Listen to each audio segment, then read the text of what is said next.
हे guys good morning. सकाळी-सकाळी मी उठले लवकर ॲज युजुअल कॉलेजला जायचं होतं. जास्त टाईम नसल्यामुळे मग मी नाश्ता करत पोळ्या करत होती टिफिनसाठी आणि थोडं ना आता टेन्शन यायला लागलंय मला कारण जसं-जसं कॉलेजचं म्हणजे विचार करते मी, की हा महिना जातोय, हा दिवस जातोय, निघून जातोय असं. बट आता खरंच म्हटलं तर टेन्शन सुरू झालंय. सबमिशन असतात, क्लासमध्ये काही टेस्ट होत आहे, त्याचाही स्टडी करावा लागतोय. म्हणजे आपण असा विचार करतो, की नाही का दिवस जात आहे, पण मग त्याच्यामागे ना तो वेळ पण घेऊन जातो आणि आपली जी मेन वेळ असतो ना, ती पण आणत असतो. आणि असं नाही वाटत का महिना किती लवकर संपतोय, किती लवकर सगळं काही डेज पास होत आहे.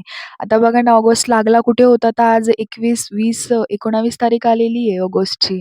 पुढच्या महिन्यात सप्टेंबर होईल आणि लगेच मग आमची इंटरनल टेस्ट पण असेल. म्हणजे कॉलेज सुरू नाही झाला, की आता टेन्शन यायला लागलेलं आहे. त्याशिवाय ते सब्जेक्ट काढायचं म्हटल्यावर थोडे हार्डच आहे ना आणि एवढा टाईम द्या, घरातली कामं वगैरे करून स्टडी आवरा आणि हे शेवटचं वर्ष असल्यामुळे तर थोडंसं एक इमोशन्स पण कुठेतरी आहे, की यार यानंतर काय करणार आपण, कुठे जाणार? हे शेवटचं वर्ष या कॉलेजमध्ये, हा रोजचा बसचा प्रवास मी मिस करेल खूप.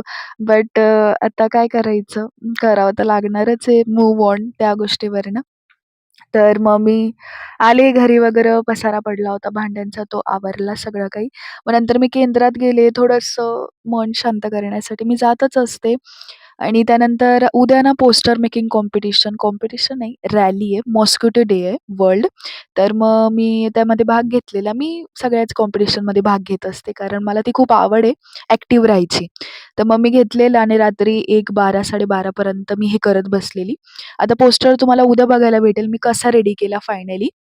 खूप कष्ट घेतले मी आणि कष्ट घेतले ना ते सातत्यात पण उतरतात माझे. ह्याचा मला नेहमीच अनुभव आहे.